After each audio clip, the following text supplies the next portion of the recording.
당신은 엘리베이터를 탈 때 혹시 이런 생각해 본 적 있으신가요? 좁은 철제 상자 안, 나 혼자 사방이 막힌 공간. 만약 누군가가 그 안에서 사라진다면? 오늘 저희가 다룰 사건은 바로 그 이야기입니다. 안녕하세요, 미스터리 채널입니다. 오늘 이 영상은 실제로 CCTV에 기록된 미스터리 실종 사건을 다룹니다. 여러분은 등골이 서늘해질 겁니다. 자, 지금 바로 시작합니다. 불을 끄지 마세요. 사건의 배경은 서울 외곽 15층짜리 평범한 아파트입니다. 2021년 3월의 어느 추운 겨울밤, 한 남자가 아파트 엘리베이터에 탑니다. CCTV에는 그가 분명히 찍혀 있었습니다. 하지만 그게 마지막이었습니다. 이것이 바로 그날 밤 새벽 1시 12분 CCTV가 포착한 장면입니다. 30대로 보이는 남성이 엘리베이터에 탑니다. 짧은 머리, 어두운 색 패딩, 한 손에는 휴대전화. 그는 아무런 이상 없이 지극히 평범하게 서 있었습니다. 엘리베이터는 1층에서 출발해 15층까지 올라갔습니다. 각 층마다 문이 열렸습니다. 하지만 놀라운 사실이 있습니다. 어떤 층에서도 단 한 번도 그 남자가 내리는 장면이 찍히지 않았습니다. 그리고 15층, 마지막 층의 문이 열렸을 때 엘리베이터는 텅 비어 있었습니다. 그날 밤 아파트 주변은 조용했습니다. 마지막 층인 15층의 문이 열렸을 때 엘리베이터는 비어 있었습니다.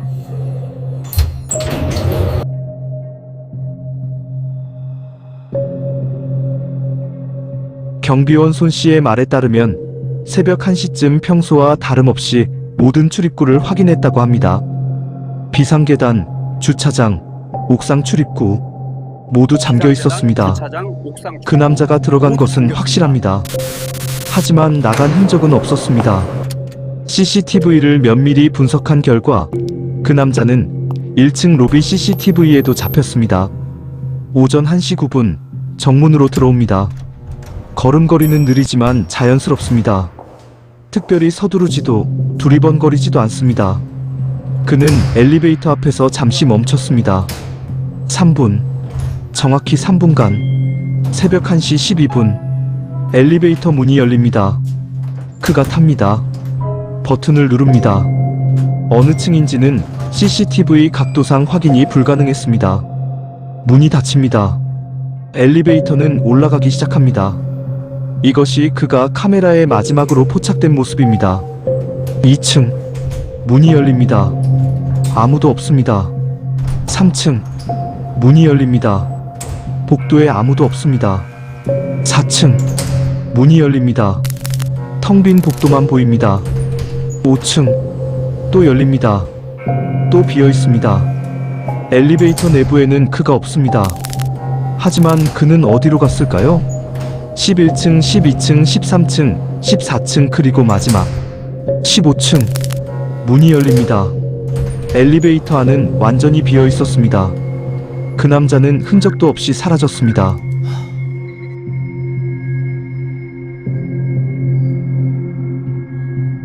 다음 날 아침, 신고를 받은 경찰이 출동합니다. 담당 형사팀은 아파트 CCTV 전체를 분석하기 시작합니다. 총 16개의 카메라, 지하주차장, 각 층 복도, 옥상, 계단실. 결론은 단 하나였습니다. 그 남자는 아파트 밖으로 나간 기록이 없다. 그 남자는 형사들은 혹시 CCTV 사각지대가 있는지 확인합니다. 4층 비상계단 입구 한 곳에 카메라가 없다는 사실을 발견합니다. 하지만 4층 복도 CCTV에는 이상 없이 아무것도 찍히지 않았습니다. 비상계단 위아래 층 CCTV도 마찬가지였습니다.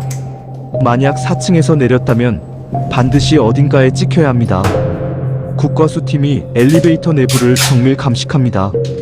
지문, 섬유, DNA 모든 것을 채취합니다. 놀라운 결과가 나옵니다. 엘리베이터 내부에서 인체와 관련된 어떤 흔적도 발견되지 않았습니다. 마치 처음부터 아무도 타지 않은 것처럼 완벽하게 깨끗했습니다. 형사들은 입주민들을 하나씩 면담합니다. 그날 밤 이상한 소리나 낌새를 느낀 사람이 있었을까요? 4층 입주민 차 씨는 새벽에 엘리베이터 소리가 여러 번 났다고 말합니다. 하지만 복도에는 아무도 없었다고 했습니다. 그리고 한 가지 더, 복도 끝에서 이상한 냄새가 났다고 합니다.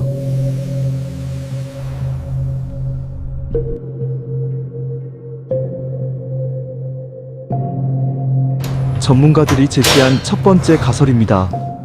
엘리베이터 천장의 비상탈출구를 이용했을 가능성. 하지만 아무것도 감식 없는데. 결과 비상구 나사에는 손뗀 흔적이 전혀 없었습니다. 그리고 엘리베이터 샤프트 카메라에도 아무것도 찍히지 않았습니다. 이 가설은 제외됩니다. 두 번째 가설. CCTV 영상이 조작되었을 가능성. 하지만 경찰 디지털 포렌식 팀이 DVR 원본 영상을 분석한 결과 어떤 편집이나 조작의 흔적도 발견되지 않았습니다. 타임스탬프도 연속적이었고 프레임도 끊기지 않았습니다. 영상은 진짜였습니다. 세 번째 가설. 엘리베이터 내부에 숨겨진 공간이 있다는 주장. 건물 준공 당시 도면을 검토한 결과 이 아파트에는 특수 목적의 이중벽 구조가 있는 것으로 확인됩니다. 형사팀은 즉각 해당 층을 재수색합니다. 그리고 7층에서 놀라운 것을 발견합니다. 7층 복도 끝 벽면에서 오래된 문이 발견됩니다. 20년 전 도색으로 완전히 덮여 있었습니다. 문을 열었을 때 그 안에는 낡은 계단이 있었습니다. 위로도 아래로도 이어진 비밀 계단. 그 계단 안에는 무언가가 떨어져 있었습니다. 그것은 휴대전화였습니다. 화면이 켜진 채로 배터리가 아직 남아 있었습니다. CCTV 영상 속 그 남자가 들고 있던 것과 동일한 기종이었습니다. 잠금 화면에는 마지막으로 찍힌 사진이 보였습니다. 하지만 그 사진의 내용은 공개되지 않았습니다.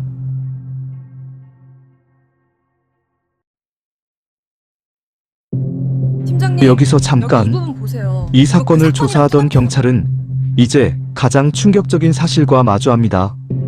그 남자를 신원 확인하려 했을 때 데이터베이스에서 나온 결과는 경찰도 누구도 예상하지 못한 것이었습니다. 그 남자는 이미 3년 전에 사망한 사람이었습니다. 경찰은 즉시 3년 전 기록을 파헤칩니다. 남자의 이름은 김재원, 당시 32세. 2021년 3월 그는 행방불명 후 익사체로 발견되었습니다.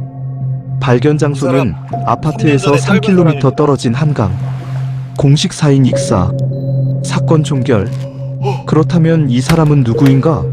경찰은 엘리베이터 CCTV 이미지를 3D 안면 인식 시스템에 돌립니다. 결과 92.7% 일치. 그리고 비밀 계단에서 발견된 휴대전화에서도 지문이 나왔습니다. 그 지문은 3년 전 실종 신고 당시 채취된 김재원의 지문과 일치했습니다. 경찰은 유족을 찾아갑니다. 재원이 맞다. 김재원의 어머니는 CCTV 사진을 보자마자 쓰러집니다. 이건 우리 재원이 맞아요. 분명히 재원이에요. 하지만 그는 3년 전에 이미 세상을 떠났습니다. 그렇다면 CCTV 속 그 사람은 대체 누구였을까요?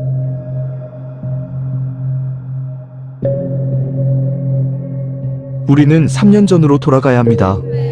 2021년 3월 15일 새벽. 김재원은 그날 밤 친구들과 술을 마셨습니다. 새벽 1시쯤 혼자 귀가했습니다. 마지막으로 목격된 곳은 바로 그 아파트의 1층 로비였습니다. 형사팀은 3년 전 CCTV 영상을 찾아냅니다. 놀라운 장면이 나옵니다. 2021년 3월 15일 새벽 1시 12분 김재원이 엘리베이터에 탑니다. 3년 후와 똑같은 시간, 똑같은 아파트, 똑같은 복장, 심지어 똑같은 행동 패턴으로. 그리고 3년 전에도 그는 엘리베이터에서 내리지 않았습니다. 당시 경찰 기록에도 동일한 미스터리가 기록되어 있었습니다. 피의자 마지막 목격 이후 어디로도 이동한 흔적 없음. 그렇다면 이 사건은 3년 만에 반복된 것입니까?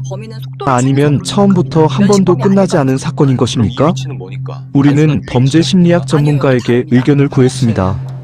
이런 패턴은 대개 두 가지를 의미합니다. 첫째, 동일인이 살아있어 의도적으로 사건을 재현했거나, 둘째, 우리가 아직 발견하지 못한 제3자가 이 모든 것을 계획했거나, 그 어떤 가능성도 결코 안심이 되지 않습니다.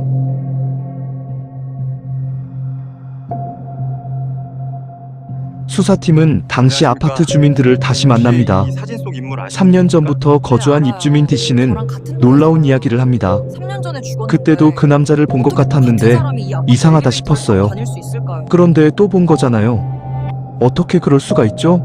이 같은 사람을 3년의 간격을 두고 2번 목격한 것입니다. 새로운 가설이 등장합니다. 신원 도용. 누군가가 고의로 김재원의 신분을 사용하고 있다면 그의 주민등록증, 신용카드 기록을 추적합니다. 결과는 충격적이었습니다. 김재원 명의의 카드가 3년 전 사망 이후에도 수차례 사용된 흔적이 있었습니다. 카드 사용 내역을 분석하면 패턴이 보입니다. 매년 3월 사건이 발생하는 시기에 카드가 사용됩니다.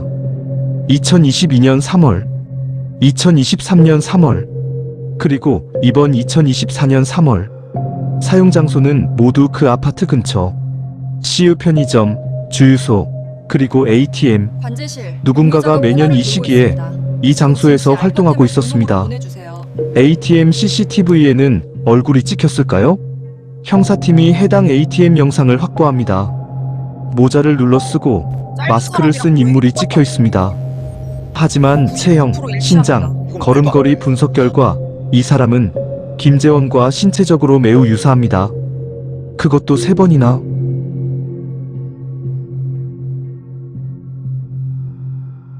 수사팀은 김재원의 호적을 다시 확인합니다. 그리고 거기서 놀라운 사실을 발견합니다. 김재원에게는 형제가 있었습니다. 이름은 김재현, 쌍둥이 형제. 하지만 그는 어린 시절 입양되어 다른 성으로 살고 있었습니다. 경찰이 3년간 몰랐던 이유입니다. 김재현 35세, 양부모 밑에서 성장. 동생 김재원의 죽음 이후 그는 아무 연락도 받지 못했습니다. 동생이 죽었다는 사실 자체를 몰랐을 가능성이 있습니다. 경찰은 그를 추적합니다. 그의 현재 주소지는 바로 그 아파트에서 2블록 떨어진 곳이었습니다. 형사팀은 그를 임의동행 형식으로 소환합니다. 김재현은 조용히 응합니다. 저항하지 않습니다. 형사들이 가장 놀란 것은 그의 얼굴이었습니다. 사진으로만 보던 김재원. 그 얼굴 그대로였습니다. 형사인은 나중에 이렇게 말했습니다. 마치 죽은 사람을 눈앞에서 보는 것 같았습니다.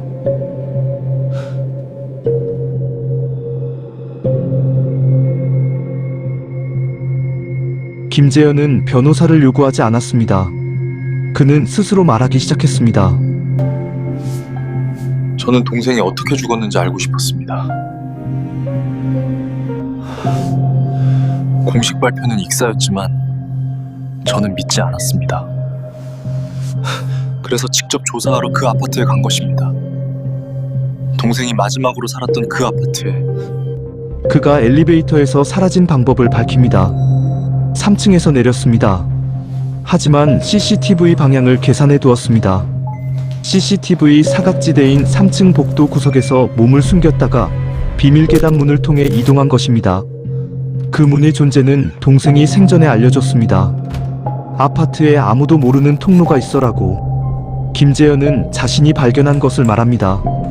동생 김재원은 그 아파트에서 누군가를 만났습니다. 그날 밤 동생은 누군가의 범죄를 목격했고 그것을 증거와 함께 핸드폰에 저장했습니다. 그리고 그날 이후 사라진 것입니다. 익사는 사고가 아니었을 가능성이 높습니다. 비밀 계단에서 발견된 핸드폰. 그 안의 사진이 마침내 공개됩니다.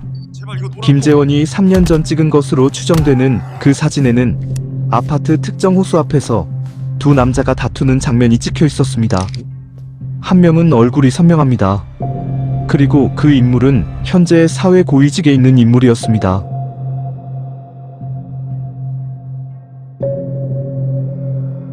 사건은 이제 단순한 실종 미스터리를 넘어섭니다. 3년 전 김재원은 무언가를 알게 되었습니다. 그리고 그것 때문에 목숨을 잃었을 가능성이 높습니다. 김재현은 3년 동안 홀로 조사해왔습니다. 하지만 그는 혼자가 아니었습니다.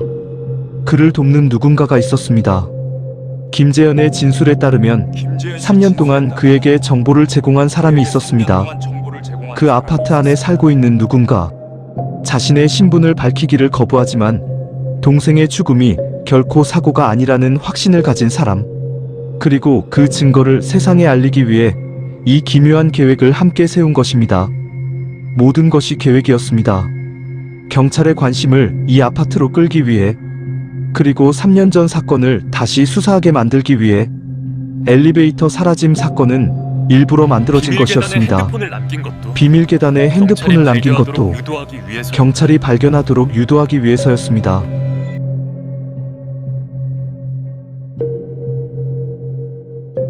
경찰청은 즉각 3년 전 김재원 익사 사건을 재수사하기로 합니다. 핸드폰 속 증거 사진, 그리고 김재현이 수집한 자료들, 이 모든 것이 법원에 제출됩니다.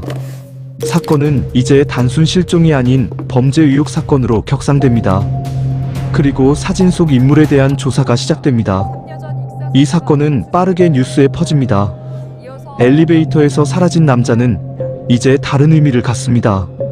단순한 도시 괴담이 아니라 권력에 의해 묻힌 진실을 알리려 했던 한 남자의 절박한 외침, 그리고 죽은 동생을 위해 3년을 쌓아온 형의 이야기.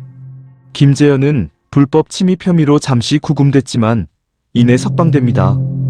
그에게는 특별보호 조치가 내려집니다.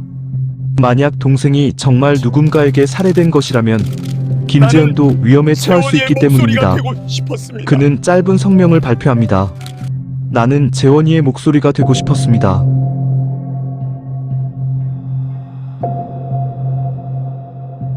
현재 이 사건은 어떻게 되었을까요? 현재 이 사건은 재수사를 통해 3년 전 익사 사건은 의문사로 재분류되었습니다. 재수사 결과 3년 전 익사 사건은 의문사로 재분류되었습니다. 핸드폰 속 사진의 인물에 대한 수사는 현재 진행 중입니다. 아직 기소는 이루어지지 않았습니다. 하지만 진실은 이미 세상으로 나왔습니다. 그 아파트의 비밀 계단은 지금 폐쇄되었습니다. 하지만 김재원이 그 계단에 핸드폰을 숨긴 날, 그가 그 자리를 선택한 이유가 있었을 겁니다. 어쩌면 그는 알고 있었을지도 모릅니다. 언젠가 누군가가, 아마도 자신의 형이 그것을 찾아낼 것이라는 것을. 하지만 아직 답이 없는 질문들이 남아 있습니다. 사진 속 인물은 과연 누구인가? 김재원을 죽인 사람은 정말 존재하는가? 그리고 그 내부 제보자는 지금 어디에 있는가? 이 사건은 아직 완전히 끝나지 않았습니다.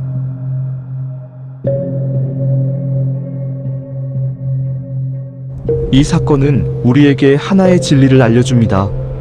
진실은 영원히 숨겨질 수 없다는 것을.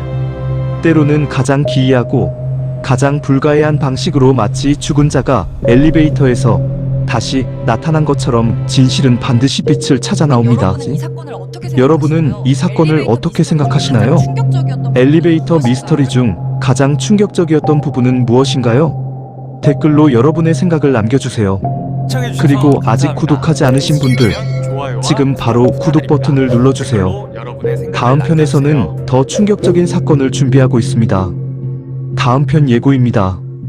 2019년 한 여성이 호텔 옥상 물탱크에서 발견됩니다.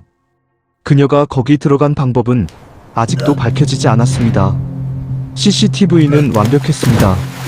하지만 그녀는 어디서 왔을까요?